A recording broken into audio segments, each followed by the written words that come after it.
Nesta terceira e última parte, a respeito do assunto anteriormente tratado, nas duas primeiras partes, né?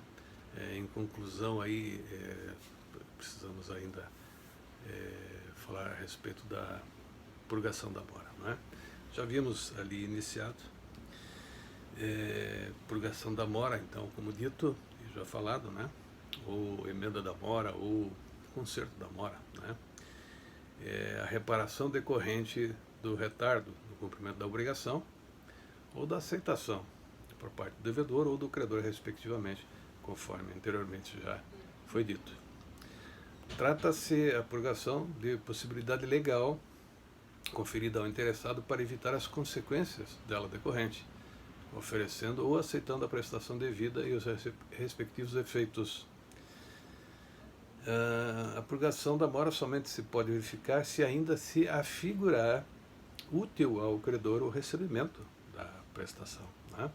Naqueles casos em que não é mais ou não tem mais utilidade para o credor, se configura, por conseguinte, o inadimplemento absoluto ou total, de tal forma que não caberá aí a purgação da mora, não é? Eu anteriormente havia falado, naquelas hipóteses em que o credor já tenha judicializado, né, a questão, né, cobrando o que lhe é devido do devedor, não terá ele, né, como autor da ação, como recusar, né, a purgação por parte do devedor, a purgação da mora, toda vez que a lei assim conferir esse direito, essa prerrogativa aos solvens.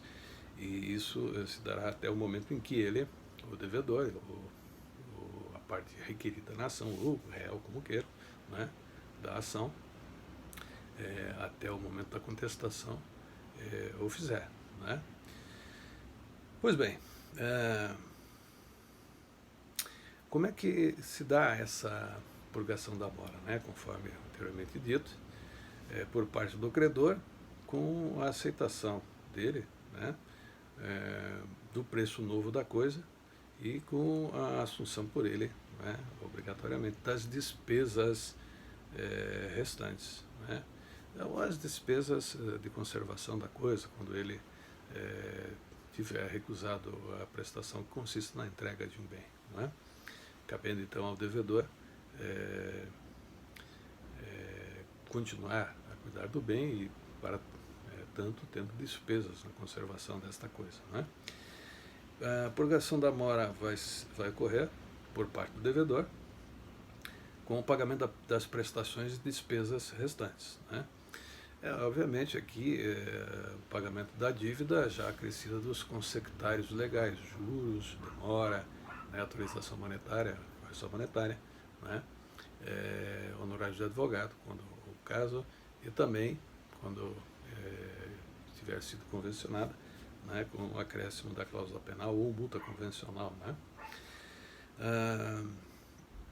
E concomitantemente, né, como é que se dá a purgação da mora quando ela se verifica por culpa de ambas as partes, ou seja, a mora do devedor e do credor, né?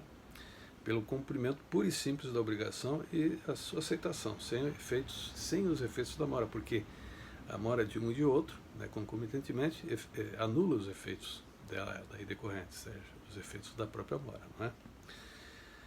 Na purgação da mora do devedor e do credor, é necessária, por conseguinte, a renúncia dos direitos adquiridos em favor do prejudicado pela mora do outro, né?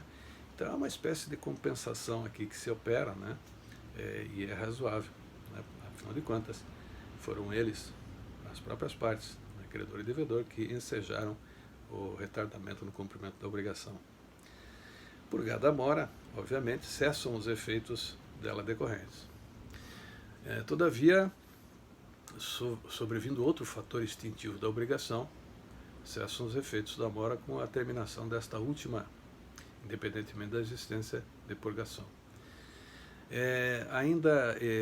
Por último, é necessário aqui mencionar, né, uma situação que pode ocorrer, uma situação em concreto, né, que na literatura jurídica se refere como sendo a emenda da mora, ou seja, a purgação né, da mora, ou seja, o concerto da mora, ou melhor dizendo, o concerto da purgação da mora. Né?